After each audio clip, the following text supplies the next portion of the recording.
So'nggi yillarda Farg'ona viloyatining Farg'ona tumanidagi o'nlab mahallalarda malina yetishtirish jadal rivojlanib, ushbu tarmoq hududning drayveriga aylandi. E'tiborlisi, hududdagi Vodil qishlog'ida Italiyaning 12 xil navdagi malinasi yetishtirilib, zamonaviy qadoqlangan holda jahon bozorlariga eksport qilinmoqda.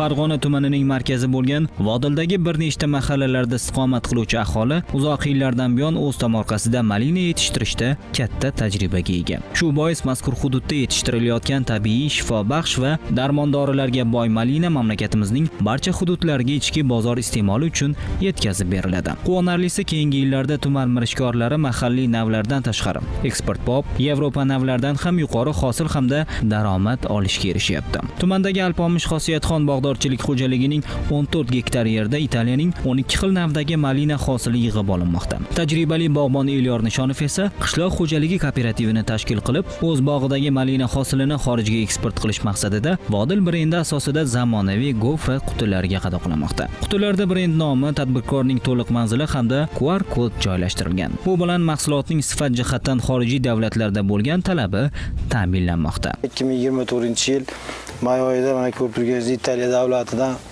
yangi 12 xil sort navlarini olib kelib ekdik. Hozirda mana 2025-yil may oyi oxirlariga o'zi pishib hosillarimiz yetila boshladi. Bularni hozir mana Rossiya davlatiga upakovka qilib eksport jarayonini boshladik.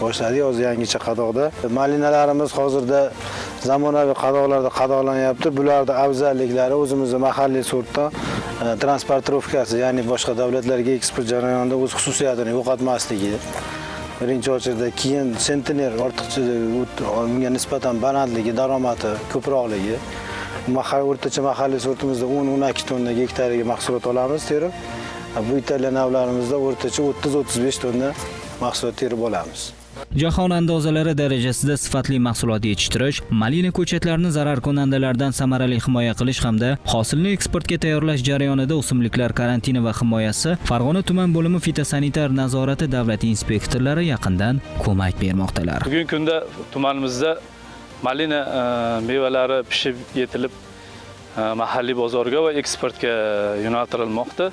Bunda biz tadbirkorlarimizga, bog'bonlarimizga yaqindan ko'mak beryapmiz. Zararkunandalarga qarshi kurashishda asosan ularni biologik usullarda himoya qilish usullarini tashkil etganmiz.